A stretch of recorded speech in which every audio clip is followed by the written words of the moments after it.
Hello and welcome back to Beckler Guitars and Repair, and today we're checking out something pretty cool. This is a 1985 made in Japan Fender Stratocaster Contemporary Series H. Let's check it out.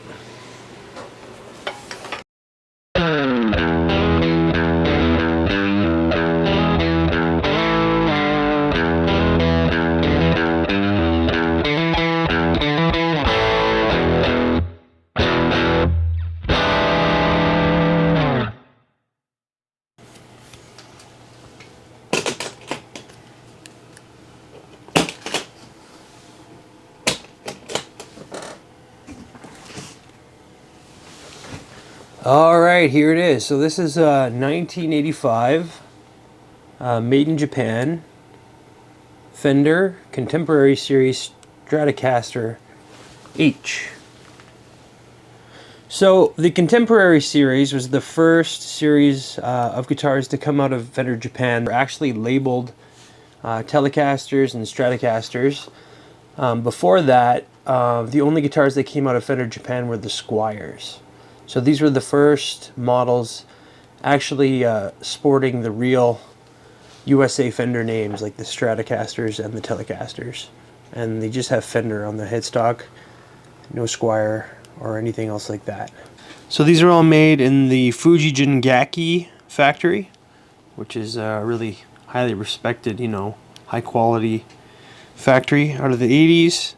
And the Strats were all designed to be kind of like super Strats, with humbucking pickups and Floyd Rose or Schaller or Kehlers. They were first released in 1984 and they went till 1987, this series. And there's a bunch of different styles and iterations of this with different pickup combinations. You can see on the serial number we've got an E followed by a 5, so that means it's an 85. And it's kind of got the super Strat thing going, one pickup, one volume. There's also Fender Contemporary Telecasters models sold that had humbucker, single, or two humbuckers, pickups configurations. The Fender Contemporary Telecaster models also use the same tremolo system. Black Francis from the Pixies used to use a Fender Contemporary Telecaster. There was also USA Contemporary Strats and Teles, which were very different than the Japanese models in terms of like features and construction. The USA ones were short-lived. They kind of sold between 1989 to 1991. But yeah, this one, the finish is actually called Burgundy Mist, and it's kind of cool. It's kind of like a pink with a metallic flake sparkle. And yeah, these have nitro finishes. Just one pickup, one volume, and a trem system. Now, the trem system that this came with has been replaced. This one has been replaced with a real Floyd Rose system, because apparently the previous owner was having some troubles with the trem, so he upgraded it to a Floyd, and he swapped out the nut here with the Floyd system too, and the string tree. So it's essentially the same thing, just a little bit of a upgrade on the trim. Let's have a look at the back. There's another look at our Burgundy Mist color. And we've got our pickup electronics cavity there, as well as our springs for our trim system. We'll have a look at that. And it's a bolt-on neck. This is the original neck plate. Everything is original on this guitar except for the trim. And a look at our finished gloss neck and our Fender machine heads. Alright, so yeah, pretty cool, pretty unique guitar. I'm going to go ahead and get it on the bench and we can have a look at some specs. Weighing in at 7 pounds, 10 ounces.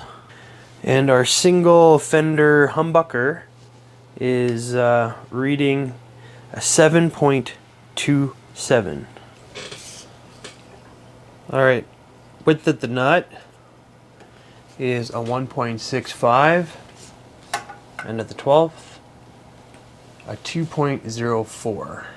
Neck depth at the first fret is a .836, And at the 12th fret, it's a .890. And here's a look at the C neck profile. It's pretty rounded up at the first, then it flattens out quite a bit by the 12th fret. And it feels quite thin and narrow, so it's definitely a smaller neck. It feels fast. Alright, let's have a look at the pickup here.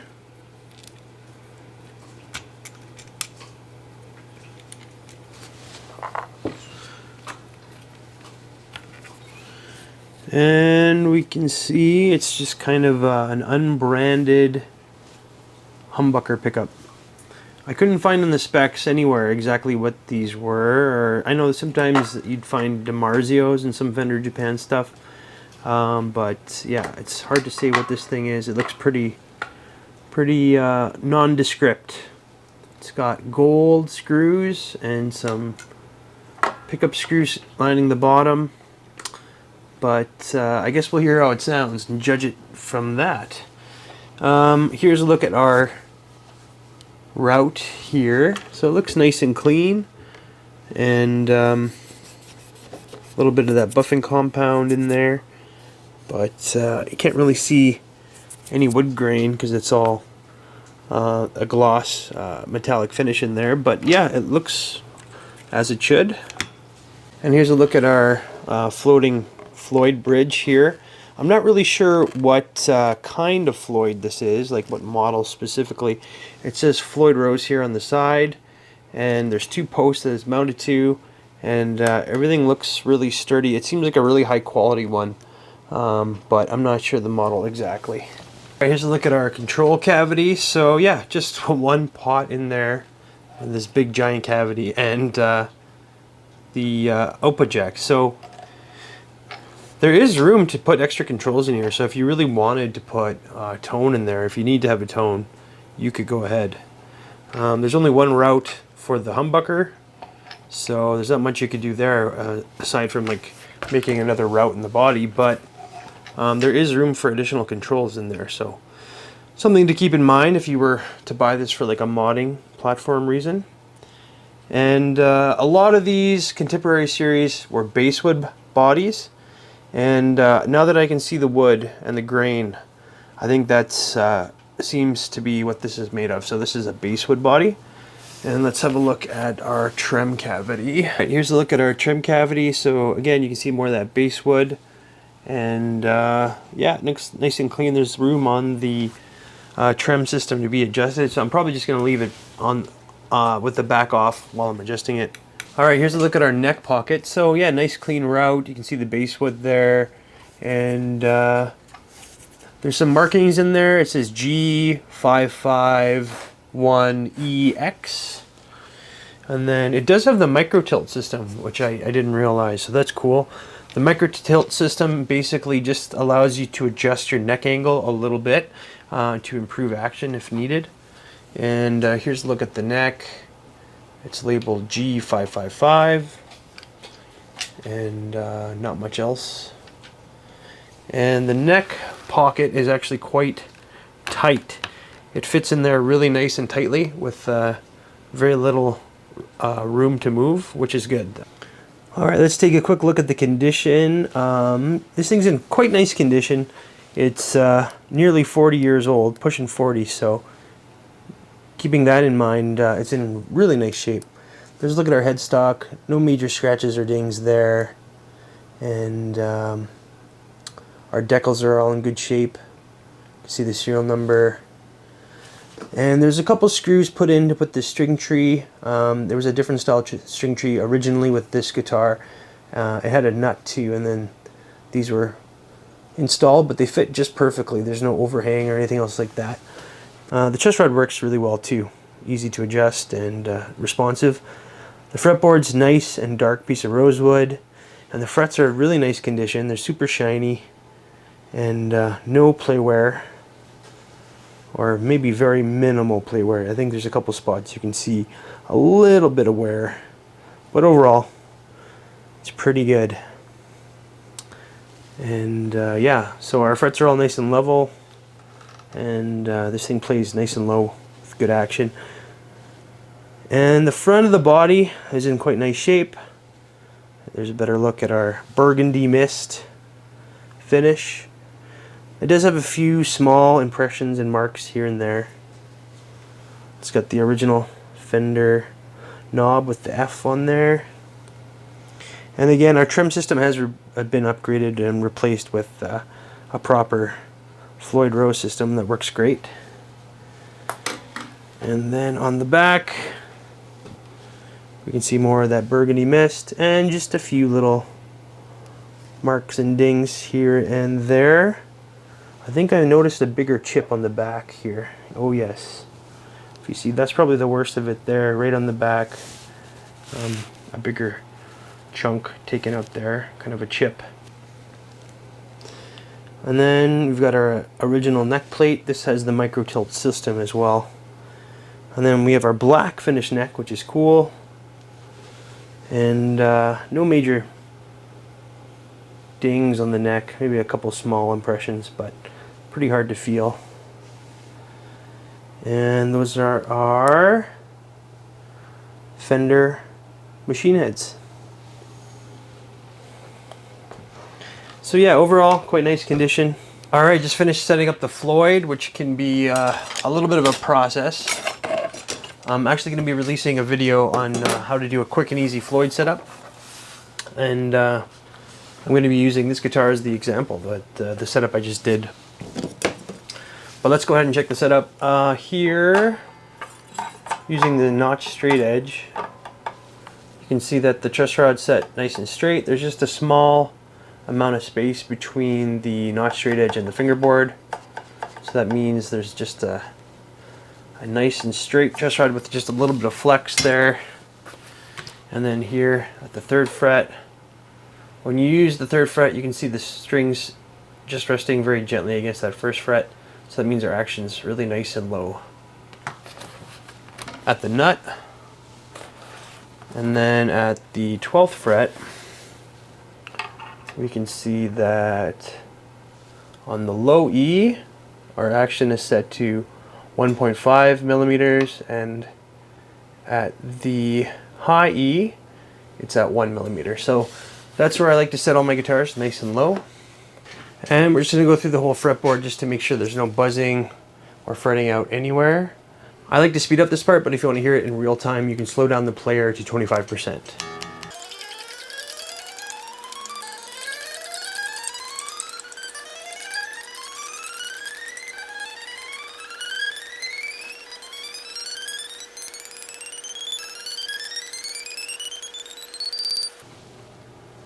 So yeah, nice low action with no fretting out or major buzzing anywhere, and there's no fret sprout at all on this neck. It feels nice and smooth, and the fretboard edges are actually feel nice and rolled too. So yeah, it's a really nice feeling neck. I really like the profile as well.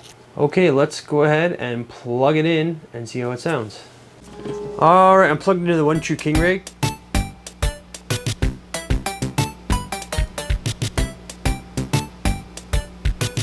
Which of course to the uninitiated is my modded 65 Deluxe Reverb reissue.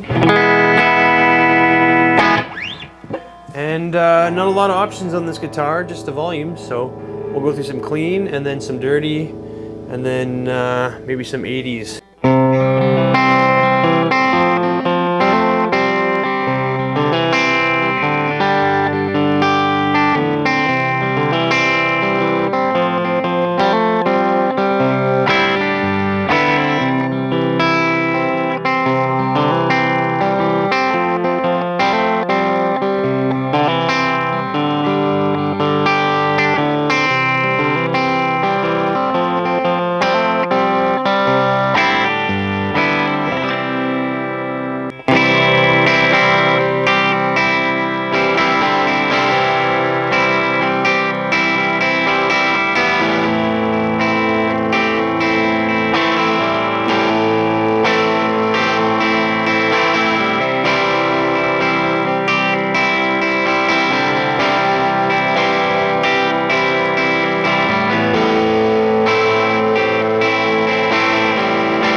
So yeah, it sounds really great clean. It's a really nice sounding pickup, and nice and balanced. I'm not even really missing the tone knob at this point. So yeah, I'm gonna go ahead and play with a little bit of dirt.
Alright, final thoughts on the 1985 Fender Contemporary Strat H, made in Japan. Oh, it's great. It's a really fun guitar to play. It's really got a great neck. That's one thing about Fender Japan, is they just have fantastic necks a lot of the time. They just, something about it, it's really super perfect in terms of profile. It's not too thin, but it's nice and thin, and they're not too narrow, but they just really do feel great. If you have a chance to try a Japanese Fender, go ahead and check out the neck, because they're always really nice. And the fretwork on this is great. You can get it nice and low, and the frets are super polished, so it's super easy to bend. And there's no fret sprout at all, and the pickup sounds excellent. So this is another example of those single pickup guitars that just have amazing tone. And again, I'm not sure what that is. If it's the lack of the additional magnet pulling on the strings, or if you just can dig in a little bit more here without having to worry about it getting into a pickup sway.